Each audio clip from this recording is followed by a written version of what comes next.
We have a self-empowerment message coming through today, and it says, society conditions us to fear food and see it as the enemy. Because of this, we often develop a distrustful relationship with food.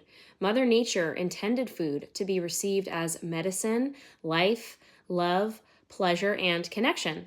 Soul exploration. Do you see food through a fear-based lens? If so, how might you begin to write a new story rooted in love? So, this is a big one, right? Because, society really does kind of train us, if you will, to either fear food or to see it as the enemy. Maybe not outright, sometimes yes, sometimes no. I feel like it's almost in a covert way, right? Through diet culture, conditioning. We are told to diet and restrict calories and to fear certain types of food that might not be considered healthy according to society standards. And we're led to feel if we drift outside some sort of a box that we are bad. If we eat bad food, then we are bad. When in reality, food is not good or bad. It's just food, right? So labeling is another way that, diet culture, if you will covertly sort of train us and program us to see food through a fear-based lens. So the question today is really kind of, where do you stand with food? Do you see it as the enemy? Do you fear it in some capacity? Do you feel frustrated by it, overwhelmed by it?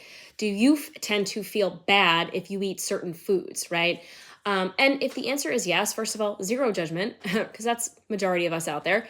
Second thing is, if it doesn't feel good to you, if that sort of a dynamic and relationship with food doesn't feel good, then, the door is open for you to kind of see it through a different lens, through a different perspective. And that takes some time, right? It takes some time and, being open to cultivating a new way of doing and a new way of being with food. Our relationship with food should feel autonomous. It should feel sovereign, liberating, free. Comparing your relationship to food with somebody else really doesn't serve any purpose, because our bodies are unique. They each require different types of food, different types of nutrition, different amounts of things.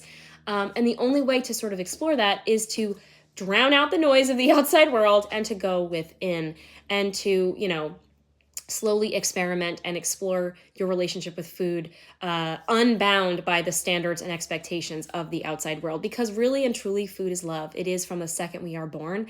And anytime it starts to drift away from that truth, from that knowing, that is a clear indicator that there might be some healing that needs to be done around your relationship with food, because it should feel joyful and loving. So anyway, hope you found this helpful.